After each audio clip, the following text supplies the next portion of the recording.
All right, good morning. It's great to see everybody come out to study the Bible and worship with us today. We have some visitors. We're happy that you're here, of course, and excited about the new quarter that begins today here at Eastside. All of the classes are progressing and starting something new today, and it's an exciting day for us, of course. We're starting the book of Romans in this class. We'll take that through the quarter. Will is handing out a bit of a syllabus that will help at least you to know what we're studying on which days, and I'll try to stay pretty close to that as we go through. Occasionally, as you know, if you've been in my classes, I do get behind once in a while, but we'll try to stay pretty well abreast of what the syllabus says. I would also encourage you to notice at the bottom of that a lot of the sort of outline for the study and some of the content of this study I need to credit to Brother Robert Harkrider and his book on Romans, workbook on Romans.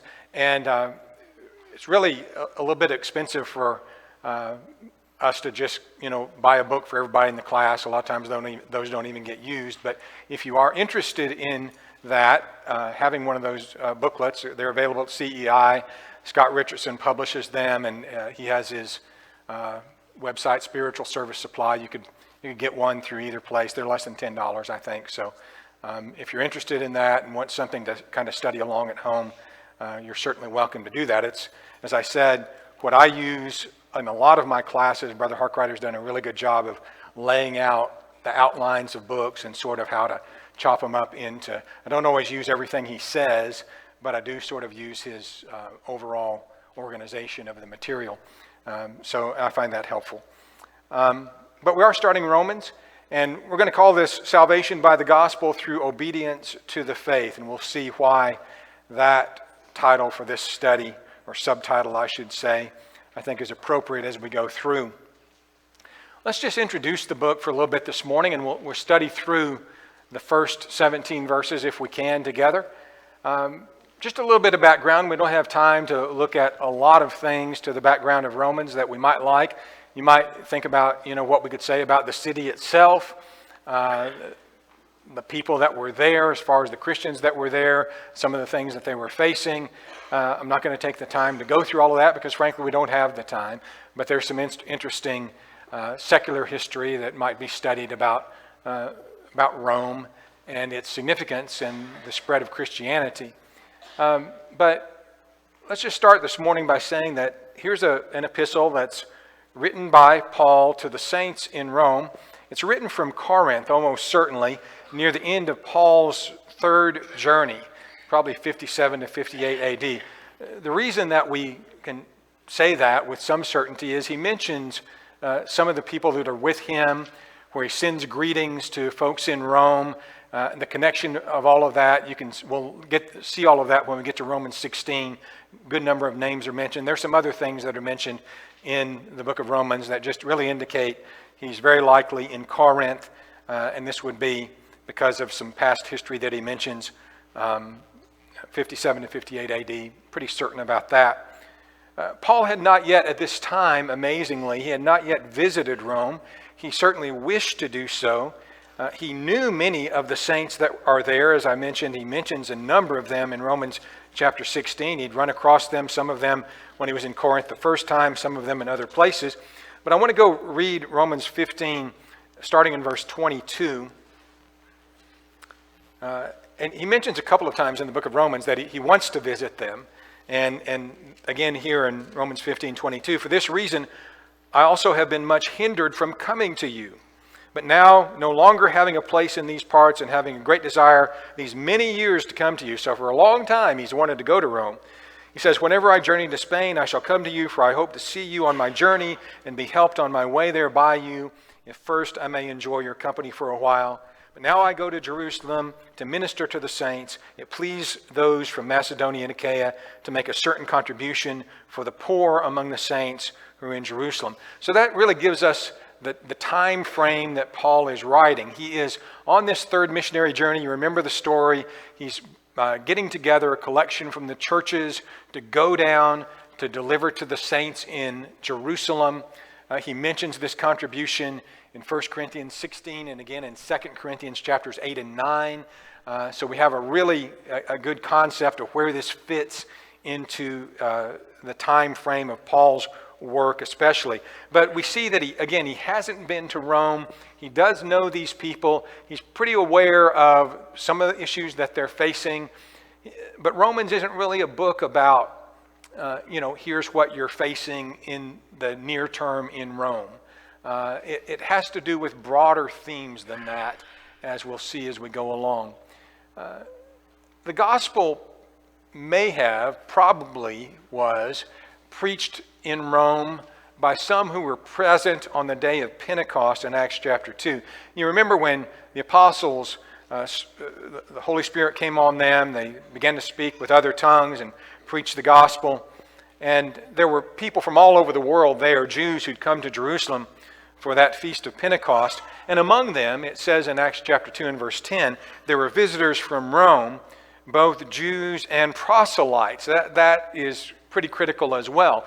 So there, on the day of Pentecost, you had not residents of Jerusalem, but visitors from Rome, it specifically says, who were both Jews and also proselytes. So some who were already Greeks who had converted over to Judaism, in essence.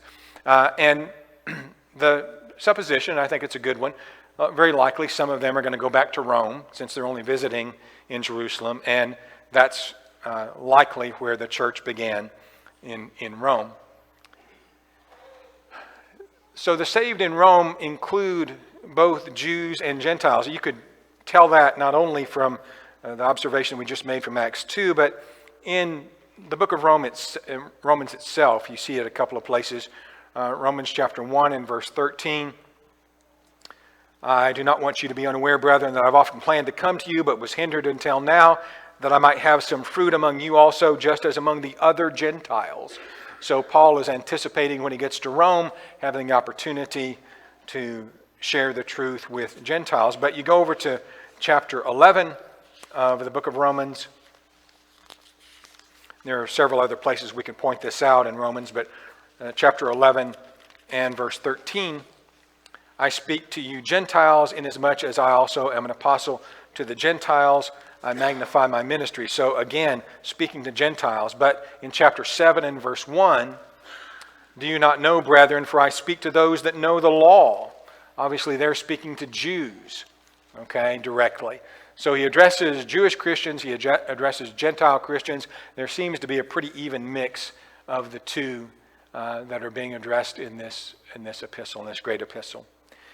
When you think about the book of Romans, I think nearly every commentary I looked at, scholar that I've looked at, teacher that I've sat at the feet of over the years, would almost universally agree that Romans 1, 16 and 17 is the core passage, the theme passage of the book of Romans. I'm not ashamed of the gospel of Christ, for it is the power of God to salvation for everyone who believes, to the Jew first and also for the Greek.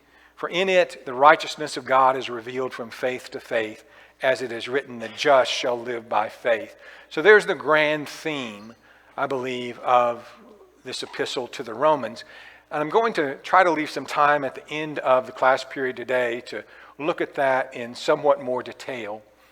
But for now, let's look at this outline. As all of you know, I like to, in teaching any book of the Bible, outline it. In fact, I would really recommend to you that you make that a part of your personal study. If you're trying to get a grasp on what's in a particular book of the Bible, read through it multiple times and then try to outline it for yourself. Don't look at somebody else's outline. Try to outline it for yourself. What's a major point? What are how does it flow from one thing to another? Helps you get a really good grasp of the whole idea of a book. So here is an outline that I think really helps us.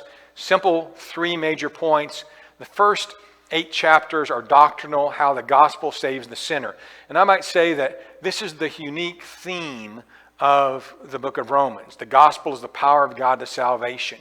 And so you have this introduction of the importance of the gospel. Then you have everybody needs the gospel because all have sinned All have sinned and fall short of the glory of God. So we all need salvation. The gospel saves us by grace through faith, from chapter 4 and 5. And then faith requires and acquires a changed life. It'll change you when you're saved by the gospel. And that aspect of it is noted in chapter 6, 7, and 8. I think what's unique about the Epistle of Romans is these first 8 chapters, where the inspired writer Paul lays out for us here in a way that is not found in any other New Testament book, this whole rationale for the gospel.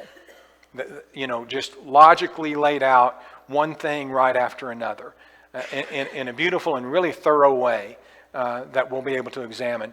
I think keeping that in your head as you go through Romans is very helpful. A lot of people you seem to be talking about one thing here, and maybe you're talking about something else here, but that's not really how Romans is. Romans is flowing from one logical thought into another. It's almost like Paul presents this, then answers the question that that might raise, and then answers another question that might raise, and just flows straight through in a really logical, reasonable sequence. So these first 8 chapters, I think, are critical. Then you have something that's unique to Romans as well, but you don't really find it developed very much in any other book of the Bible, but maybe not as relevant to us today because it has to do with how the gospel relates to physical Israel. Now, there's some things in there that are for us, but has to do with the explanation of what's God doing here. I thought the nation of Israel, what were his promised people, and how does the gospel relate to their salvation? And so you have 3 chapters dealing with that. And then the last portion of the book, really from chapters 12, 13, 14, and 15, here's this, okay, if you're saved by the gospel, how does that change your life? What's the practical implication of that as you're living day by day? And there are a lot of really practical things at the end of the book. And then you have this final concluding chapter that just has a lot of exhortations and salutations, greetings to people that Paul knew in Rome and elsewhere. So that's just sort of a really quick overview of what Romans is going to be for us, and hopefully we'll come to understand that more and more as we go along. Let's start out then going back to Romans chapter 1 and verse 1. Paul, a bondservant of Jesus Christ, called to be an apostle, separated to the gospel of God. He identifies himself as a servant of Jesus Christ. He identifies himself that way multiple times. In Titus chapter 1 and verse 1, in Galatians chapter 1 and verse 10, there he says, if I'm striving to please men, if I still please men, I would not be a servant of Christ.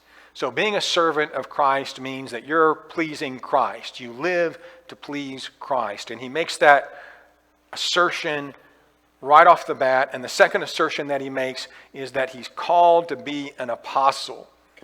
An apostle is one who is sent, obviously. In the book of Acts, Paul records for us 3 times Jesus' appearance to him on the road to Damascus. I say Paul records, Luke does, but that record of Jesus appearing to him on the road to Damascus occurs 3 times. In the Acts 26 record of that, Jesus tells him, I've appeared to you, this is Acts 26 and verse 16, to make you a minister and a witness. The thing is that the apostles were witnesses. And although I know our Congress is confused about this, a witness actually has to have seen something in order to testify about it. You have to have experienced it to testify about it. So Paul is a witness and so Jesus appeared to him so Paul could say, I saw Jesus. He couldn't say that if Jesus hadn't appeared to him. It was to open their eyes, to turn them again. Well, he says, I will deliver you from the Jewish people, verse 17, as well as from the Gentiles, to whom I now send you. Greek word is apostolo, the verb. I now send you. When you apostolo somebody, you make them an apostolos. You make them an apostle. Okay, so that's what Jesus does there. And the purpose was to turn them from the power of Satan to God, that they may receive forgiveness of sin. So he is specifically sent by the Lord. He separated, the end of verse 1 says, to the gospel of God. Again, the gospel is really the theme of this book. So Paul is one sent, separated for the purpose of sharing the gospel. And again, you see that in the commission that's given him in Acts chapter 26. So the good news of the gospel, he wants to talk about to us now in just really setting out the theme for the book, chapter 1 and verse 2 of Romans. Talking about the gospel of God, which God promised the gospel. That's the point of that. God promised the gospel through his prophets in the Holy Scriptures concerning his Son, Jesus Christ, our Lord, who was born of the seed of David according to the flesh, and declared to be the Son of God with power according to the Spirit of holiness by the resurrection from the dead. So the gospel was something that was foretold and promised by the prophets. Anybody who's been a part of our class in here for the last quarter, I hope that you would have no doubt about that reality, that the gospel was promised before. The Messiah coming, the Messiah saving his people, the Messiah saving the Gentiles, the coming kingdom, how it would bring us to God, all of that. We saw prophecy after prophecy in the books of the minor prophets that we've just studied, and there could be many more that we could mention. Peter talks about this, 1 Peter chapter 1 and verse 10. This salvation the prophets have inquired and searched carefully, who prophesied of the grace that would come to you.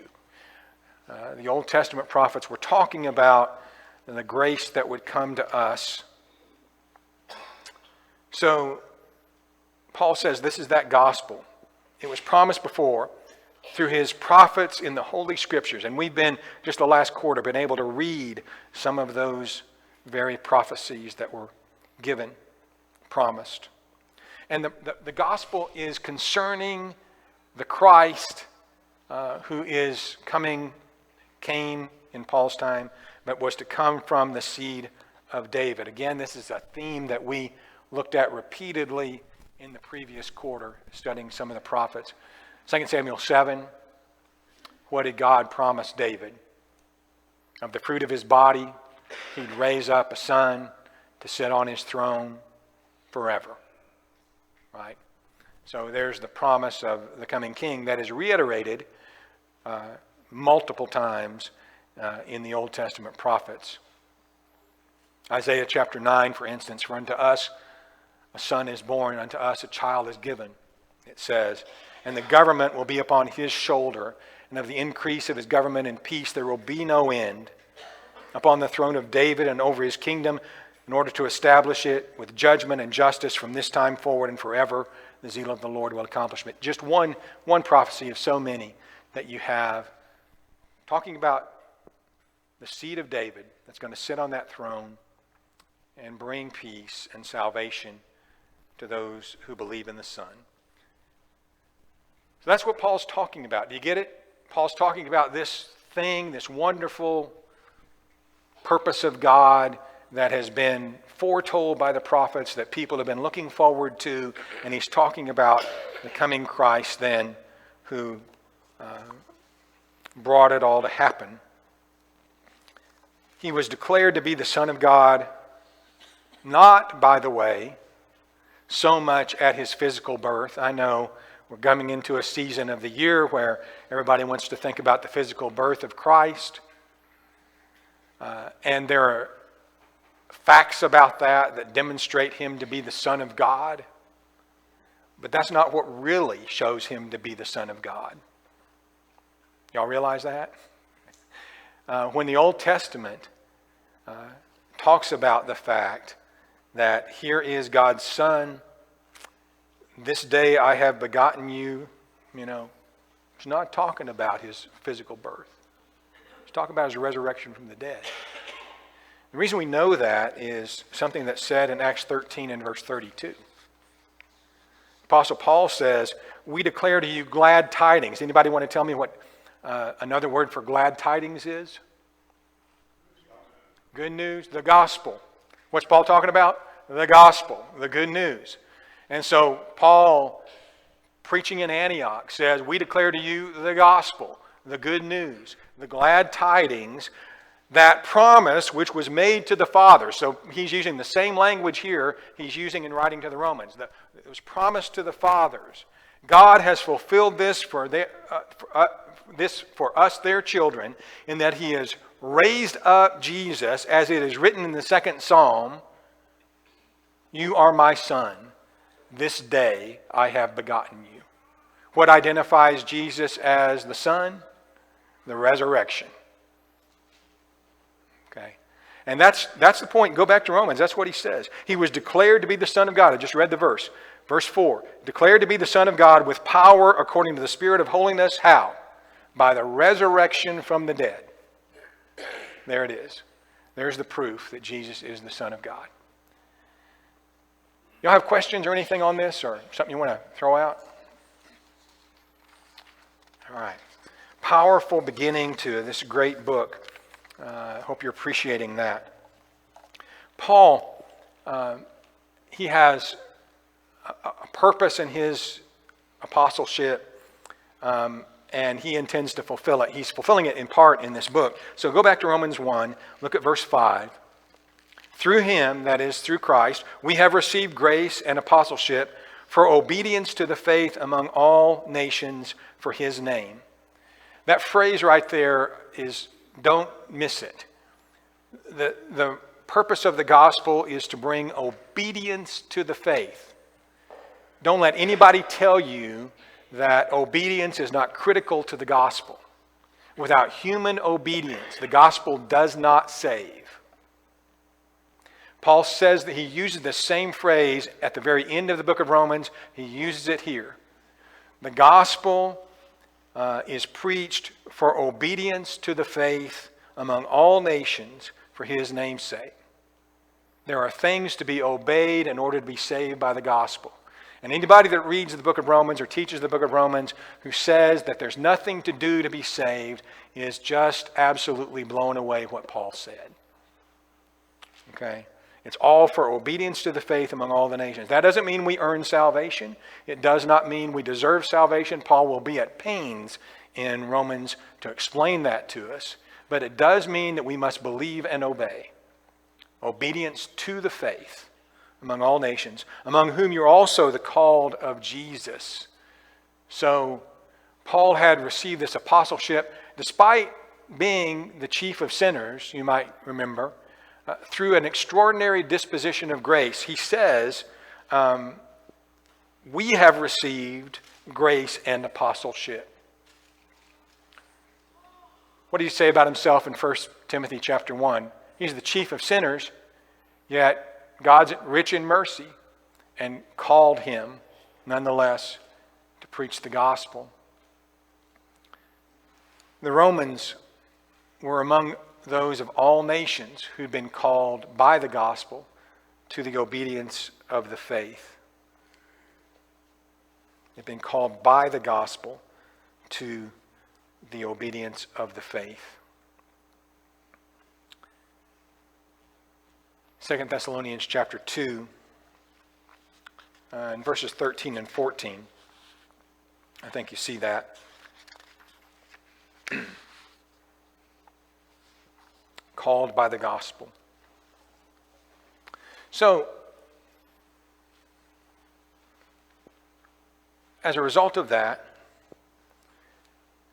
these are beloved saints. You're the called of Jesus Christ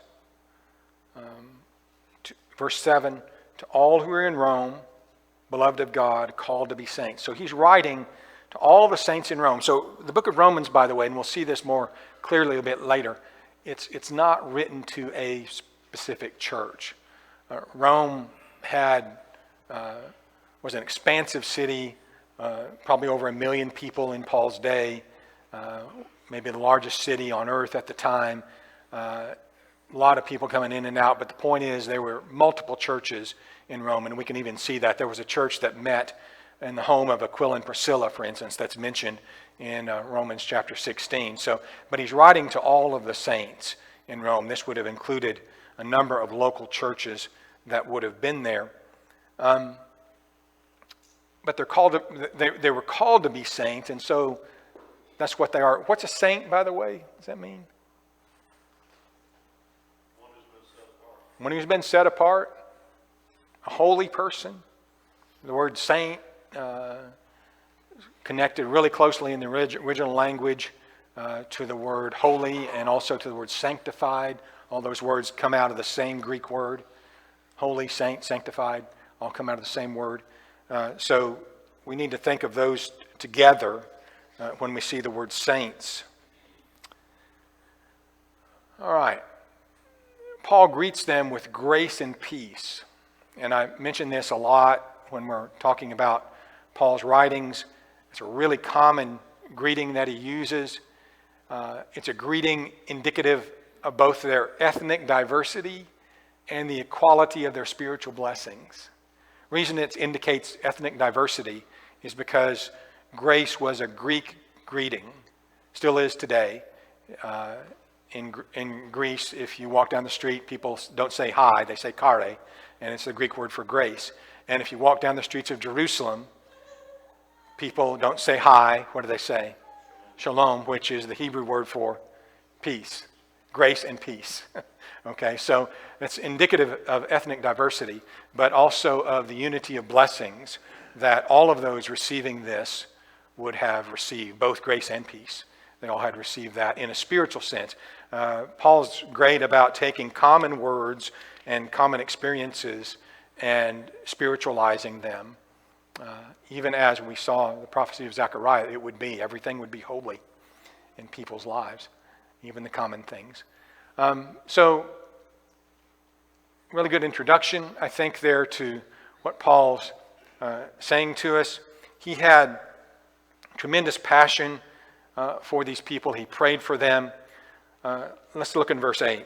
First, I thank my God through Jesus Christ for you all, that your faith is spoken of throughout the whole world. For God is my witness, whom I serve with my spirit in the gospel of his Son, that without ceasing I make mention of you always in my prayers, making request if by some means now at last I may find a way in the will of God to come to you. For I long to see you, that I may impart to you some spiritual gift, so that you may be established. That is, that I may be encouraged together with you by the mutual faith both of you and me.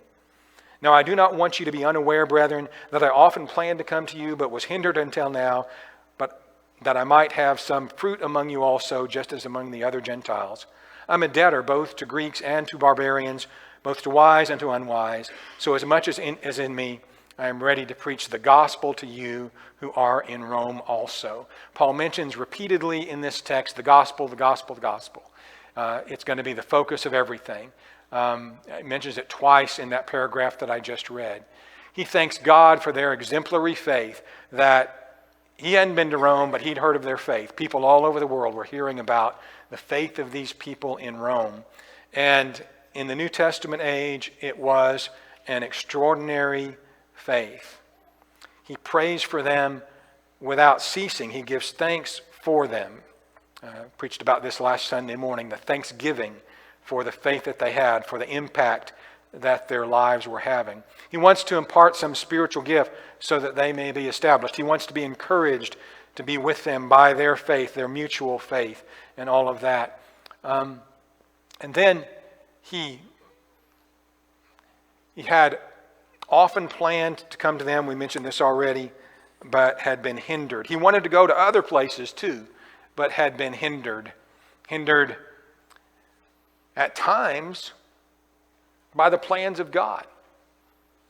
You might remember on his second journey, Paul wanted to go here and there and everywhere. When he got to Troas, where'd God want him to go? To Macedonia, right? So sometimes, Paul had plans, and as a human being, he'd like to do this and that, but God said, no, here's what we're doing. And then other times, there's no doubt that he was hindered by the devil from doing what God wanted or what he wanted to do. And so that was maybe the case here, was certainly the case with the problem in Thessalonica where persecution had arisen. But he desired, this is interesting, he desired some fruit among them. I desire some fruit. Is Paul, what's the deal there? Is he like, it's all about me? I'm going to get some fruit. Is that what he's saying? No. God gives the increase. Any fruit that we have brings glory to God. All right? He's the vine, we're the branches, we bear fruit. It doesn't bring glory to us, it brings glory to him.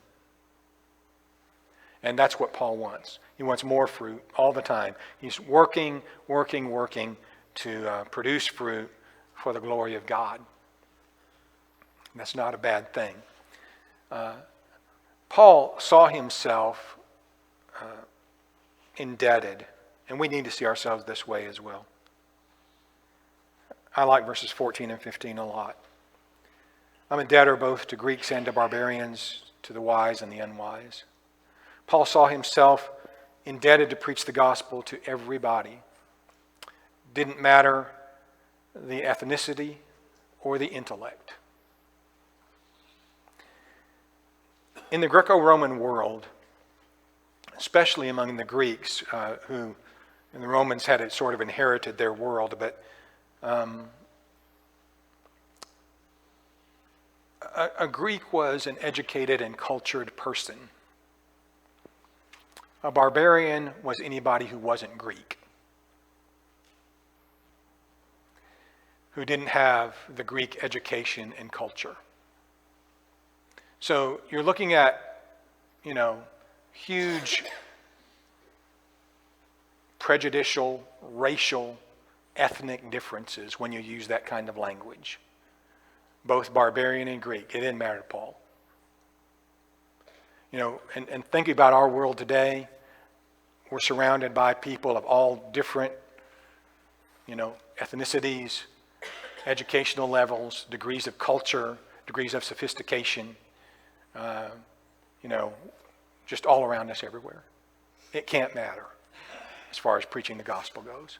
We are indebted to every person, both to the wise and the unwise. It doesn't matter if the guy's got a PhD in philosophy from Vanderbilt or, he didn't graduate from the 6th grade.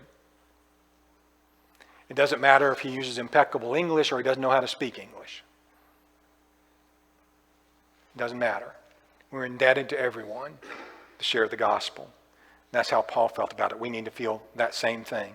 As much as in me is, I am ready to preach the gospel to you who are in Rome. I want to notice with you the connection in the original language, and this is something I've talked about before, and I know my little Greek spiels don't usually stick with y'all. I understand that, but that's why I have to repeat them every once in a while. But there are words, and I was talking about the word holy and sanctified and saint, how they're connected in the original language. Another group of words that's connected in the original language is the word gospel, evangelist, and sometimes preach, depending on what the original word is. But the gospel is the euangelion, the evangelion, if you will. Preaching the gospel, spreading the gospel is euangelizo. You see it, they come right out of the same word. One's a verb, one's a noun. And then you have the evangelist. There's another noun that describes him, basically the same word. And if you're seeing this in the original language, sometimes we see, gospel, we see preach, we see evangelist. There's no word connection between those two, but in the original language, that's all connected together. That's all. You got the gospel that somebody is preaching, that somebody is gospelizing, and the person that is doing that is the gospelist. Okay? What we call the preacher or evangelist. We are all, in that sense, evangelists. We are all gospelizers. We are all to be spreading the gospel. And so I understand there are some people that devote their lives to that have unique responsibilities, but to some degree it's true of all of us that we are those things. We are spreaders of the gospel. And so that brings us back where we started in verses 16 and 17. Paul is ready to preach the gospel everywhere to anybody because I am not ashamed, he says, of the gospel of Christ. He's not ashamed of it. Anything but. That's what he boasts in. It's the only thing he feels he can be proud of. You know, it's the only thing that gives meaning to his life as far as he's concerned. I'm not ashamed of the gospel of Christ. It is the power of God to salvation, the dunamis, the extraordinary power. And yes, I know somebody took that word and made the word dynamite out of it in English. It doesn't really mean dynamite in the original language, but it is power and sometimes mighty power. So here is the power of God to salvation. Here's where it is. Just look at every one of those phrases. I'm not ashamed of the gospel. The good news, the glad tidings of Christ. It's the power of God to salvation. Here's what's going to save man. If anybody's ever saved, he's saved by the gospel. That's the power of God to salvation. To everyone who believes, to that barbarian, to that Greek, to the wise, to the unwise, to the educated, uneducated, to the black man, the white man, the Mexican man, whoever. Everyone who believes. The Jew first and also to the Greek. And that was the huge ethnic divide, of course, for Jews coming into Christianity. Maybe one of the largest divides of all time, but there are a lot of others. It doesn't matter. To the Jew first and also to the Greek. For in it, that is in the gospel, the righteousness of God is revealed. God is right, and he's right in what he did with humankind to bring us to a point of salvation through the gospel. God will be declared to be right in the way that he worked this out. And Paul will demonstrate that, especially in Romans chapter 3, the very righteousness of God. The righteousness of God is revealed from faith to faith. And that phrase has given lots of folks some bit of problem, I think, over the years. Let me just give you my take on it. I believe it's correct from the way those terms are used in Romans itself. You have Paul talking about obedience to the faith, right? So in the gospel, there's revealed the righteousness of God from faith. That is the faith that God has revealed to us. What we're told in the gospel, what we're supposed to believe in. That's revealed to us. It's an objective thing, right? We contend earnestly for the faith, Jude 3. That objective thing then that I listen to and comes into me and I believe turns into my faith. It's from faith to faith. So the objective faith becomes a subjective faith. You see, here's what I believe. And what I believe corresponds with what God has given me to believe. From faith to faith. As it is written, the just shall live by faith. Which faith? Your personal faith or God's objective faith? Both. There's one faith. There's one faith.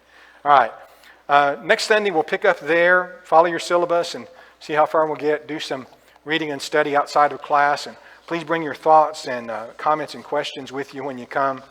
Excited about this study. Hope you are as well.